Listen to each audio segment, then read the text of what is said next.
ജോയ്സ് മേർ മിനിസ്ട്രീസിന്റെ സുഹൃത്തുക്കളും പാർട്ട്നേഴ്സുമാണ് ഈ പ്രോഗ്രാമിന്റെ ചിലവുകൾ വഹിക്കുന്നത്.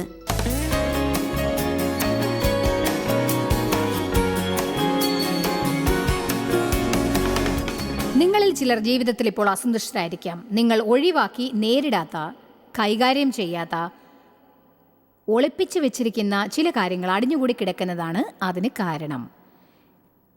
പക്ഷേ തിരിച്ചുപോയി അത് കൈകാര്യം ചെയ്യുന്നത് വരെ നിങ്ങൾക്ക് സന്തോഷിക്കാനാവില്ല. ആരോടെങ്കിലും ക്ഷമിക്കണമെന്നായിരിക്കാം അത്, അല്ലെങ്കിൽ അത് നിങ്ങളുടെ ജീവിതത്തിൽ ചെയ്ത എന്തെങ്കിലും തെറ്റായ കാര്യങ്ങളായിരിക്കാം. നിങ്ങൾ തിരുത്തേണ്ടതായ ഏതെങ്കിലും ഒരു സ്ഥലവും ഉണ്ടായിരിക്കാം. പക്ഷേ നിങ്ങൾ തിരിച്ചുപോയി അതുമായി പോരാടാൻ സന്നദ്ധരല്ല. ഡേവിനെ ഞാൻ കണ്ടുമുട്ടുന്നതിന് വളരെ മുൻപ് എൻ്റെ ജീവിതത്തിൽ ഒരു കാലമുണ്ടായിരുന്നു. ഞാൻ അന്ന് ജോലി ചെയ്തിരുന്ന കമ്പനിയിൽ നിന്ന് പണം മോഷ്ടിക്കേണ്ടി വന്നു. ഒരു മോഷ്ടാവിനെയായിരുന്നു അപ്പോൾ ഞാൻ വിവാഹം കഴിച്ചത്. ആ കമ്പനിയിൽ നിന്ന് പണം മോഷ്ടിക്കാൻ അയാൾ എന്നെ പ്രേരിപ്പിച്ചു. ഞങ്ങൾ ആ സ്ഥലത്ത് നിന്ന് ഓടി മറ്റൊരു സ്ഥലത്ത് താമസിച്ചു. ഞാൻ ദൈവത്തോടത്തുള്ള നടത്തത്തെ ഗൗരവമായിട്ടെടുത്തത് ഡേവിനെ വിവാഹം കഴിച്ച് കുറേ കാലം കഴിഞ്ഞ് മക്കൾ ജനിച്ച ശേഷമാണ്. 1970കളിൽ ദൈവം എന്നെ മിനിസ്ട്രിയിലേക്ക് വിളിച്ചു. ഒരിക്കൽ ഞാൻ പഴയ കമ്പനിയിൽ ചെന്ന് മോഷ്ടിച്ച പണം തിരിച്ചു കൊടുക്കണമെന്ന് ദൈവം വ്യക്തമായി പറയുകയുണ്ടായി.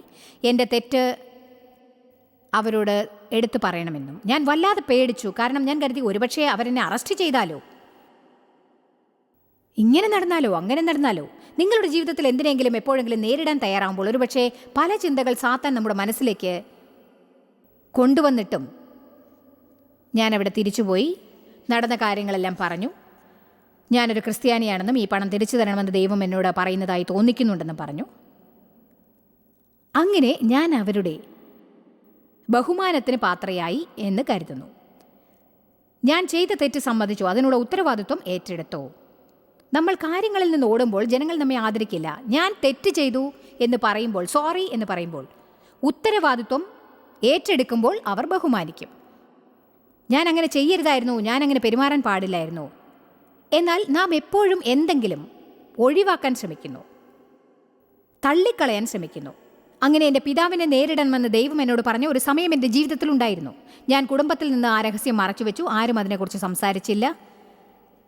ലൈംഗികമായി എന്നെ പീഡിപ്പിച്ച സംഭവം ഞാൻ എപ്പോഴും എൻ്റെ അച്ഛനെ ഭയങ്കരമായി ഭയപ്പെട്ടിരുന്നു. അച്ഛൻ്റെ അടുത്ത് ഞാൻ ഭയന്ന് വിറച്ചുകൊണ്ടായിരുന്നു പോകാറുണ്ടായിരുന്നത്. അച്ഛൻ എന്നോട് ചെയ്ത ക്രൂരതയെക്കുറിച്ച് എനിക്ക് സംസാരിക്കാൻ ഉണ്ടെന്ന് പറയണം എന്നതിനെക്കുറിച്ചുള്ള ചിന്ത എനിക്ക് ഓർക്കാൻ പോലും പറ്റാത്തത്ര ഭീകരമായിരുന്നു. പക്ഷെ ഒരു ദിവസം ദൈവം എന്നോട് പറഞ്ഞു, ഇതാണ് ആ ദിവസം. ഞാൻ ചെന്നു, എന്നിട്ട് സംസാരിച്ചു. എന്ത് ചെയ്യണമെന്ന് ഞാൻ നിങ്ങളോട് പറയാൻ ശ്രമിക്കുകയല്ല. എന്ത് ചെയ്യണമെന്ന് നിങ്ങളോട് പറയേണ്ടത് ദൈവമാണ്. നിങ്ങൾ എന്തെങ്കിലും മോഷ്ടിച്ചിട്ടുണ്ടെങ്കിൽ ഞാൻ ചെയ്തതുപോലെ നിങ്ങളും ചെയ്യണമെന്ന് പറയില്ല. പക്ഷേ അങ്ങനെ ചെയ്യരുതെന്നും ഞാൻ പറയില്ല. നമ്മെ ശല്യപ്പെടുത്തുന്ന പല കാര്യങ്ങളും നമ്മൾ കൈകാര്യം ചെയ്യുന്നില്ല എന്നാണ് ഞാൻ പറയുന്നത്. ചിലപ്പോൾ നമ്മൾ അത് വളരെ ആഴത്തിൽ കുഴിച്ചിടുന്നു. നമ്മെ ശല്യപ്പെടുത്തുന്നത് എന്താണെന്ന് നാം അറിയുന്നതുമില്ല. പക്ഷേ എന്തോ ഒന്ന് ശല്യപ്പെടുത്തിക്കൊണ്ടിരിക്കുന്നു. അതിന് നമ്മൾ എല്ലാറ്റിനെയും കുറ്റപ്പെടുത്തിക്കൊണ്ടിരിക്കും. നമുക്ക് തിരിച്ചുപോയി ശരിയാക്കാൻ കഴിയാത്ത ചില കാര്യങ്ങളുണ്ടാവും. മാപ്പ് അപേക്ഷിക്കാൻ മാത്രമേ അപ്പോൾ നമുക്ക് സാധിക്കൂ. എന്നാൽ ചില നഷ്ടപരിഹാരം ചെയ്യാനും ദൈവം ചിലപ്പോൾ പറയും. ആരെങ്കിലും ഇത് വിശ്വസിക്കുന്നുണ്ടോ? ചിലർ എൻ്റെ നേരെ വിസ്മയത്തോടെ നോക്കുന്നത് കാണാം. നിങ്ങൾ ജീവിതത്തിൽ വിട്ടുപോയ പൂർത്തിയാക്കാത്ത കാര്യങ്ങളെക്കുറിച്ചായിരിക്കും ചിന്തിക്കുന്നത്. നിങ്ങൾ കരുതും, ദൈവമേ, ഇന്ന് ഞാനിവിടെ വരാൻ പാടില്ലായിരുന്നെന്ന് തോന്നുന്നു.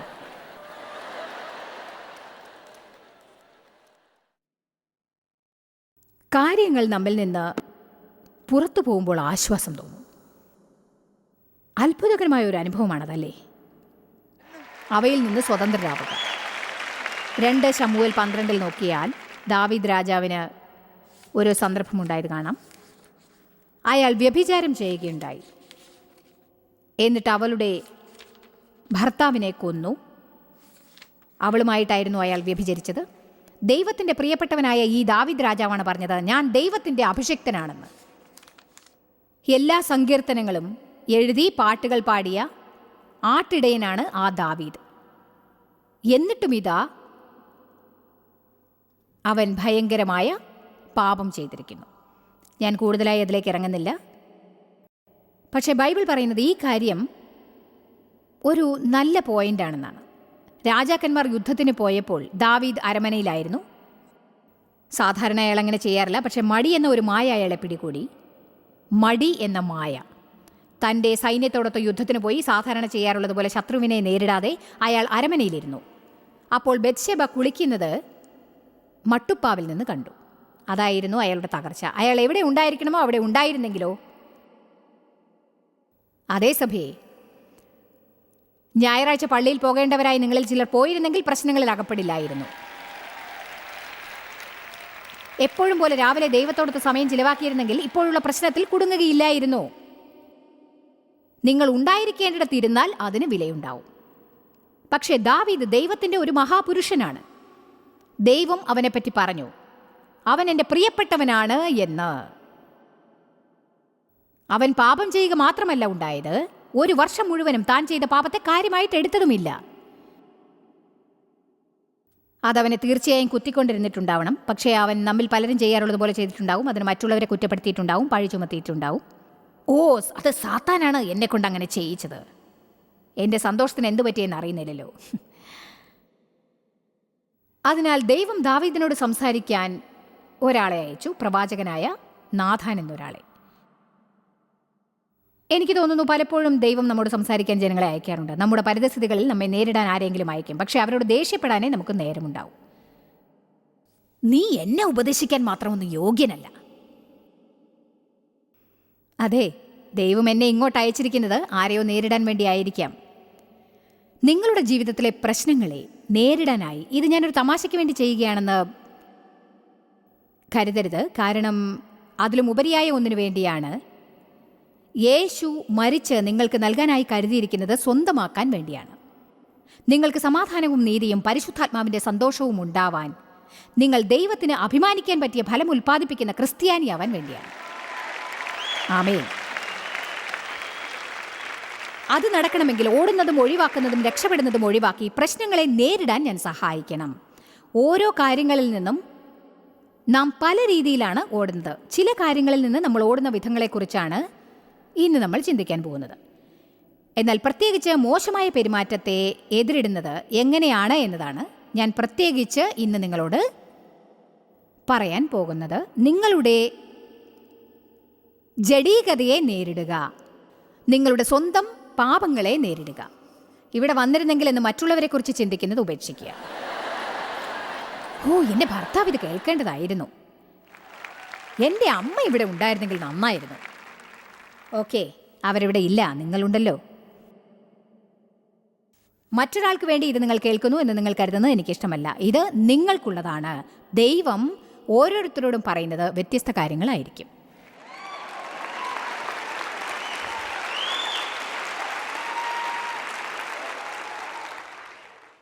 2 ശമൂവേൽ 12:1. ദൈവം ദാവീദിന്റെ അടുത്തേക്ക് നാഥാനെ അയച്ചു.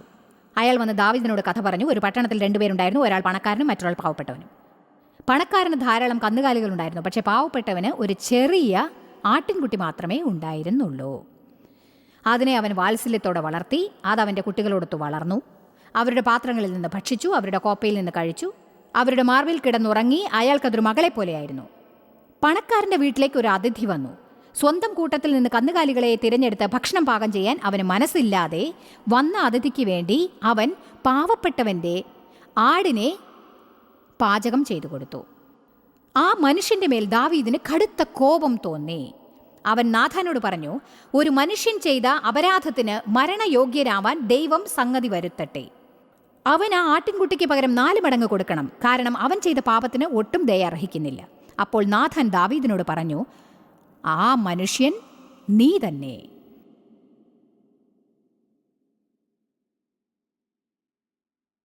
മറ്റുള്ളവരുടെ കുറ്റങ്ങൾ കണ്ടുപിടിക്കാൻ നാം വിദഗ്ധരാണ് എന്നത് എന്നെ വല്ലാതെ അമ്പരപ്പിക്കാറുണ്ട്.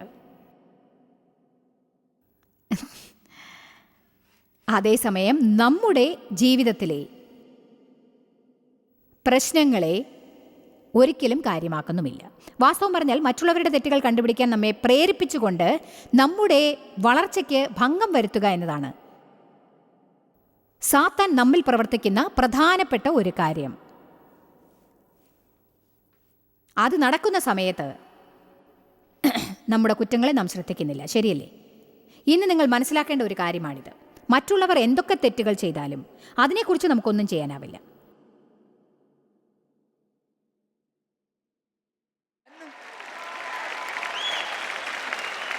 നമ്മുടെ അഭിപ്രായം അവരെ മാറ്റുകയില്ല. അവരെക്കുറിച്ച് അപവാദം പറയുന്നത് അവരെ മാറ്റുകയില്ല. പല സമയങ്ങളിലും അവരോട് സംസാരിച്ചാലും അതവരെ മാറ്റില്ല. ദൈവത്തിനെ ജനങ്ങളെ മാറ്റാനാവൂ. ദൈവത്തിനെ നമ്മുടെ ഹൃദയത്തിൽ കടന്ന് അകവും പുറവും മാറ്റാൻ സാധിക്കുകയുള്ളൂ. എന്നാൽ പരിശുദ്ധാത്മാവിനോട് സഹകരിച്ചുകൊണ്ട് നിങ്ങളെ മാറ്റാൻ അവനെ അനുവദിക്കാൻ നിങ്ങൾക്ക് സാധിക്കുന്നതാണ്. ഞാനൊരു സത്യം പറയട്ടെ, അനുഭവം കൊണ്ട് എനിക്കിതറിയാം. എന്തിനാണ് എനിക്കിതൊക്കെ എന്ന് നിങ്ങൾ മാറാതെ ഇരുന്നാൽ ഒരിക്കലും നിങ്ങൾക്ക് സന്തോഷിക്കാനാവില്ല. പക്ഷെ ഞാൻ പറയട്ടെ, മറ്റുള്ളവർ എന്ത് ചെയ്താലും നിങ്ങൾ വേണ്ട വിധത്തിൽ മാറുകയാണെങ്കിൽ നിങ്ങൾക്ക് സന്തോഷിക്കാൻ കഴിയും.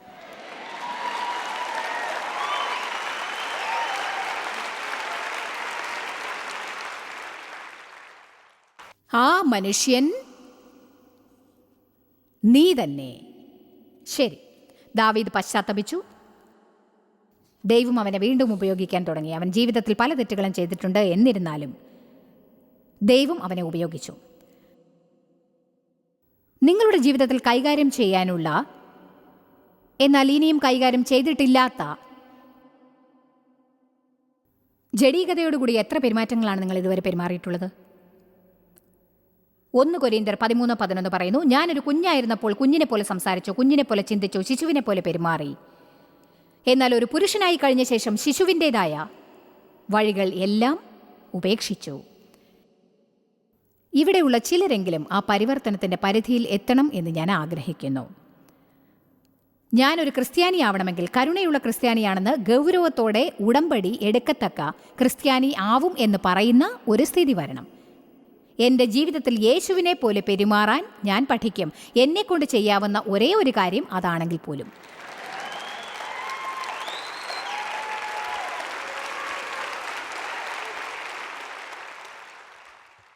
നിങ്ങൾ ദൈവത്തോട് ഒരു ഉടമ്പടി എടുത്തിട്ടുണ്ടെങ്കിൽ അതിൽ നിന്ന് പിന്മാറുകയില്ലെന്ന് പറയുവാൻ നിങ്ങളെ പ്രചോദിപ്പിക്കാൻ ദൈവം എന്നെ ഉപയോഗിച്ചിട്ടുണ്ടെങ്കിൽ ഞാൻ ഇങ്ങോട്ട് വന്നത് എന്നെ സംബന്ധിച്ച് ഒരു വൻ വിജയമായിരിക്കും. എന്നെ സംബന്ധിച്ചിടത്തോളം ആ കാര്യം ഒരു വിജയം തന്നെയായിരിക്കും. ഞാൻ ഇന്ന് ഏതുതരം പാപത്തെക്കുറിച്ചാണ് പറയുന്നത്? വലിയ പാപങ്ങളെക്കുറിച്ചല്ല ഞാൻ പറയാൻ പോകുന്നത്. ഇവിടെ നിന്ന് പുറത്തുപോയി ഒരു ബാങ്ക് കൊള്ളയടിക്കാൻ നിങ്ങൾ പ്ലാൻ ചെയ്തെന്ന് വരില്ല. നിങ്ങളങ്ങനെ ചെയ്യുമെന്ന് എനിക്ക് തോന്നുന്നില്ല. ഒരു സ്റ്റോറിൽ നിന്ന് സാധനങ്ങൾ മോഷ്ടിക്കാൻ പ്ലാൻ ചെയ്തിട്ടും ഉണ്ടാവില്ല. പക്ഷേ ഈ ദിവസം അവസാനിക്കുന്നതിന് മുൻപ് പിറുപിറുക്കാനും പരാതി പറയാനുമുള്ള അവസരമുണ്ടാവും.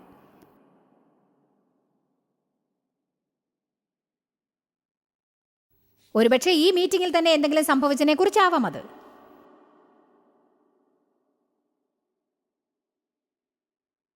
മറ്റാരെങ്കിലും കുറിച്ച് അപവാദം പറയാനും ന്യായവിസ്താരം ചെയ്യുവാനും സാധ്യതയുണ്ട്. ആവശ്യമില്ലാത്ത സ്ഥലത്ത് അഭിപ്രായം പറഞ്ഞിട്ടുണ്ടാവും. പക്ഷേ സത്യം ഇതാണ്, നിങ്ങൾ ആവശ്യമില്ലാത്ത ഒരു കാര്യത്തെക്കുറിച്ചും അഭിപ്രായം പറയാൻ തുനിയരുത്. ചിലപ്പോൾ അധികാരികളോട് വിപ്ലവാസക്തതയുണ്ടായിരിക്കാം.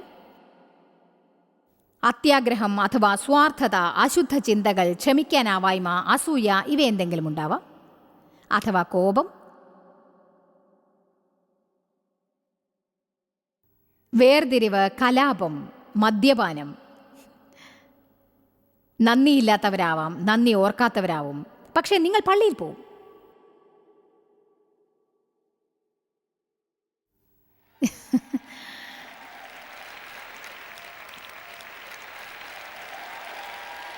അതൊക്കെ ശരി, ഞാൻ പള്ളിയിൽ പോവും.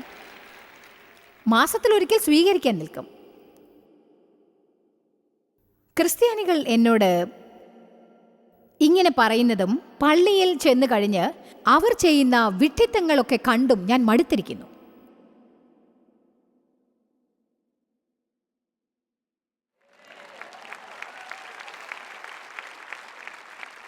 നിങ്ങൾ കാർ ഓടിക്കുമ്പോൾ സ്പീഡ് ലിമിറ്റ് നിയമം ലംഘിക്കുകയാണെങ്കിൽ കാറിൽ നിന്ന് ബമ്പർ സ്റ്റിക്കർ എടുത്ത് മാറ്റിക്കളയോ?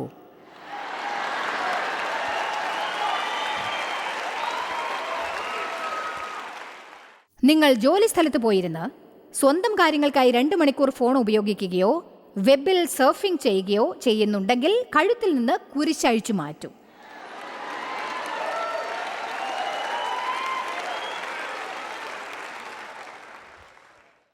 വ്യക്തിപരമായ സത്യസന്ധതയേക്കാൾ പ്രധാനപ്പെട്ടതായി ഒന്നും തന്നെയില്ല. ദാവീദ് രാജാവ് പറഞ്ഞത് എനിക്ക് ഇഷ്ടപ്പെട്ടു. ഞാൻ സത്യസന്ധതയോടെ എൻ്റെ അരമനയിൽ നടക്കും. അതെനിക്കിഷ്ടപ്പെട്ടു. മറ്റുള്ളവർക്ക് വേണ്ടി അവൻ ഒരു അഭിനയം നടത്തുകയായിരുന്നില്ല. പകരം അടച്ചിട്ട വാതിലിന് പുറകിൽ ആരും നോക്കാത്തപ്പോൾ ശരിയാണ് എന്ന് തനിക്ക് തോന്നുന്നത് ചെയ്യാൻ അവൻ പരിശ്രമിച്ചു കൊണ്ടിരുന്നു. അവൻ ജീവിതത്തിൽ പാപം ചെയ്ത ഒരു സമയം ഉണ്ടായിരുന്നു. എന്നിട്ട് അവൻ ദൈവത്തിൽ നിന്നകന്നു. ഇത് ജനങ്ങൾക്ക് സംഭവിക്കാറുള്ളതാണ്. നിന്റെ കൃപ എന്നും പുതിയതായിരിക്കുന്നതിന് നന്ദി ദൈവമേ. ഇങ്ങനെ പറയുന്നവരെ കണ്ടുപിടിക്കാൻ വളരെ പ്രയാസമാണ്. ഞാൻ നാളെ നിന്നെ വീണ്ടും വിളിക്കാം കേട്ടോ, എന്നിട്ട് അതുപ്രകാരം ചെയ്യുന്നവരെ.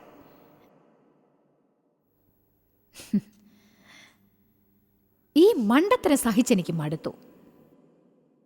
നിങ്ങൾ എന്നോട് സത്യം പറയാതിരുന്നാൽ ദയവ് ചെയ്ത് ഒന്നും പറയാതിരിക്കുന്നതാണ് നല്ലത്.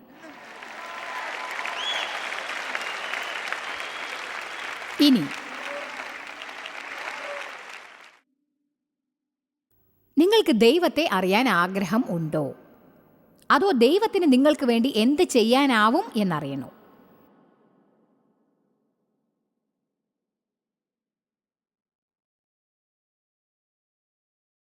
എൻ്റെ ജീവിതത്തിൽ ദൈവം ഇങ്ങനെ പറഞ്ഞ ഒരു സമയത്തിലൂടെ ഞാൻ കടന്നിട്ടുണ്ട്. നിനക്ക് ഞാൻ അനുവാദം തരുന്നത് വരെ നീ ഒന്നിനും വേണ്ടി അപേക്ഷിക്കുന്നത് എനിക്കിഷ്ടമല്ല. നിന്നിൽ നിന്ന് ഞാൻ കേൾക്കാൻ ആഗ്രഹിക്കുന്ന ഒന്നു മാത്രമാണ്, ദൈവമേ എനിക്ക് അങ്ങയെ വേണം. അതിനാൽ ഞാൻ ഇങ്ങനെയാണ് പറഞ്ഞുകൊണ്ടിരുന്നത്, ദൈവമേ അങ്ങേക്കൊരു മാറ്റം അത്യാവശ്യമാണ്. ദൈവമേ അങ്ങേ എനിക്ക് കൂടുതലായി വേണം.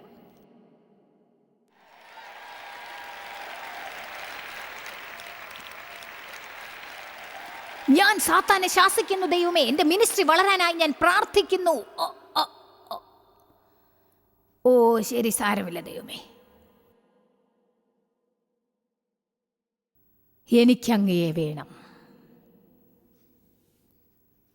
ഇങ്ങനെ ഒരു 6 മാസം കടന്നുപോയി.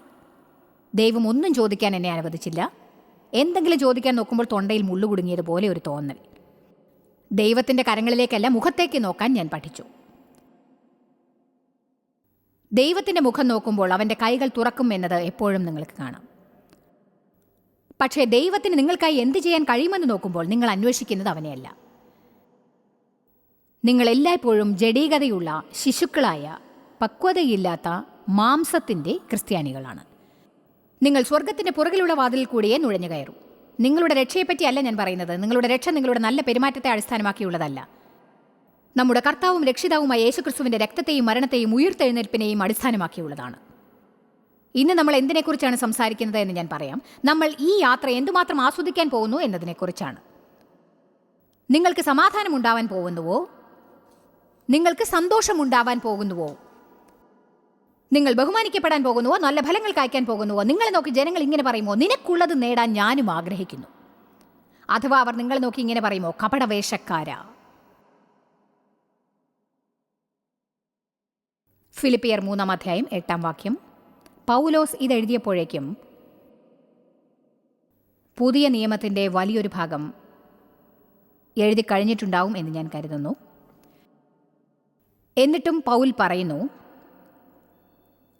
10-ാം വാക്യത്തിൽ, ഫിലിപ്പിയർ 3-ാം അധ്യായം, എൻ്റെ കർത്താവായ ക്രിസ്തു യേശുവിനെക്കുറിച്ചുള്ള പരിജ്ഞാനത്തിൻ്റെ ശ്രേഷ്ഠത.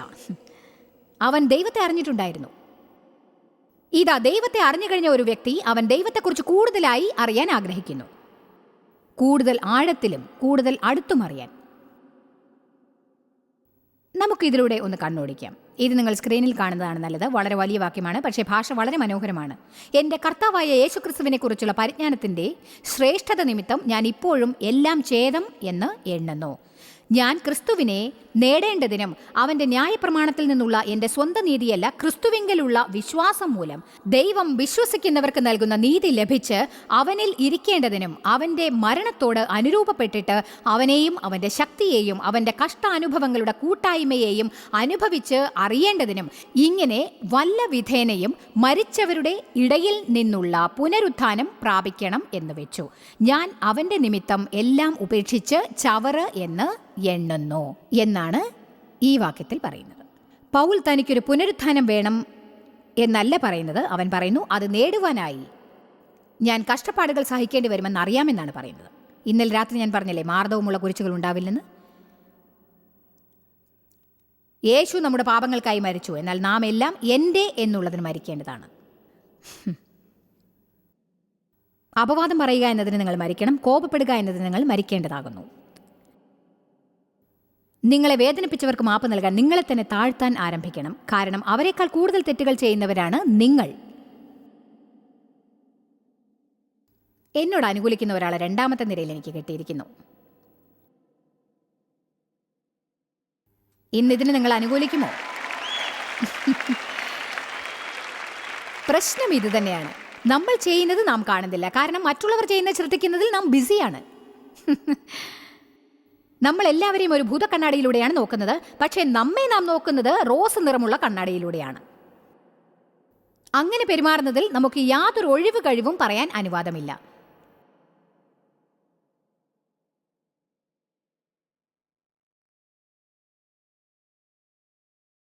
സത്യത്തിൽ പൗലോസ് ഇവിടെ പറയുന്നത് എന്താണെന്നാൽ, അയാളുടെ സ്നേഹത്തെക്കുറിച്ച് എനിക്ക് മനസ്സിലാവുന്നുണ്ട്. 9-ാം വാക്യത്തിൽ അവൻ പറയുന്നു, ഞാൻ അവനെ യഥാർത്ഥത്തിൽ അറിഞ്ഞ് അവനെക്കുറിച്ച് മനസ്സിലാക്കുവാനും. താൻ ക്രിസ്തുവിലാണെന്ന് അയാൾക്ക് അറിയാമായിരുന്നു. യേശുവിലാവുക എന്നതിനെക്കുറിച്ച് അവൻ എല്ലാവരെയും പഠിപ്പിച്ചിരുന്നു. എന്നിട്ടും ഇവിടെ അയാൾ പറയുകയാണ്, എന്താണ് പറഞ്ഞത്? എൻ്റെ കർത്താവായ യേശു ക്രിസ്തുവിനെ കുറിച്ചുള്ള പരിജ്ഞാനത്തിൻ്റെ ശ്രേഷ്ഠത നിമിത്തം ഞാൻ ഇപ്പോഴും എല്ലാം ഛേദം എന്ന് എണ്ണുന്നു. സ്വന്തം നീതിയല്ല, ക്രിസ്തുവിങ്കലുള്ള വിശ്വാസം മൂലം ദൈവമില്ലാതെ താൻ ഒന്നുമല്ല എന്ന വെളിപ്പാട് പൗലോസിനുണ്ടായിരുന്നു.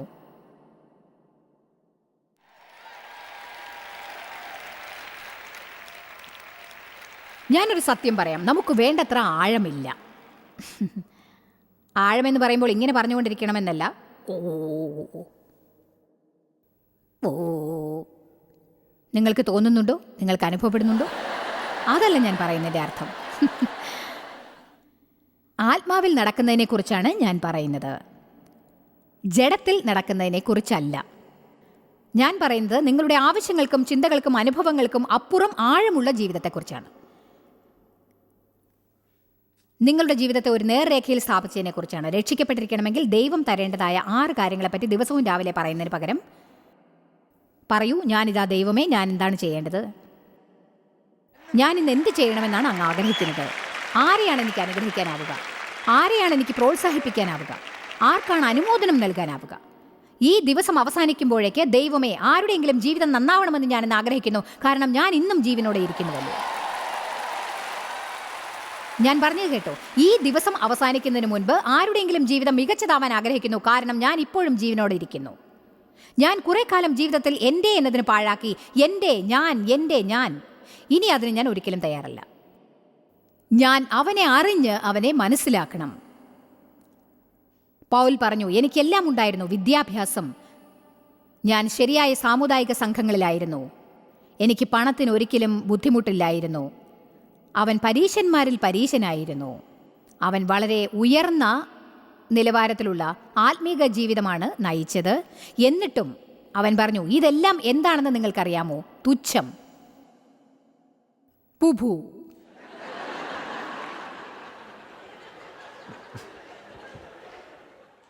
ദൈവത്തെ അറിയാനുള്ള വിലമതിപ്പില്ലാത്ത ഭാഗ്യത്തിന് തുല്യമായി നോക്കിയാൽ, അവനിൽ തന്നെ കണ്ടുപിടിച്ച് അവനിൽ ആഴത്തിൽ പോകുന്നത് നോക്കിയാൽ,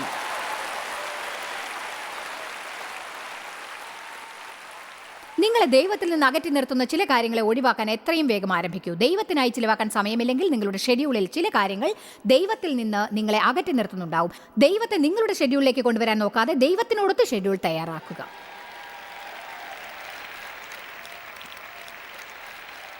ഇനി എഫേസ്യർ 4-ാം അധ്യായം 15-ാം വാക്യം, സ്നേഹത്തിൽ എല്ലാ കാര്യങ്ങളിലും സത്യം സംസാരിച്ചുകൊണ്ട്, സത്യം സംസാരിക്കുക, സത്യത്തെ കൈകാര്യം ചെയ്യുക, സത്യത്തിൽ ജീവിക്കുക, സത്യത്തിൽ ഒരുമനപ്പെട്ട് ക്രിസ്തു എന്ന തലയോളം സകലത്തിലും വളരുവാൻ ഇടയാകും. അവനാണ് തല. ഇന്ന് ദൈവം നിങ്ങൾക്ക് ഓരോരുത്തർക്കും നിങ്ങളെക്കുറിച്ചുള്ള സത്യം വെളിപ്പെടുത്തും എന്ന് ഞാൻ വിശ്വസിക്കുന്നു. ഓടിക്കൊണ്ടിരിക്കുന്നത് അവസാനിപ്പിച്ച് കാര്യങ്ങളെ നേരിടാൻ സമയമായി. നമ്മുടെ പ്രശ്നങ്ങളിൽ നിന്ന് ഓടാൻ പല വിധത്തിലുള്ള വഴികളുണ്ട്. എന്നാൽ അവയെ കീഴടക്കാനുള്ള ഒരേ ഒരു വഴി അവയെ നേരിടുക എന്നതാണ്.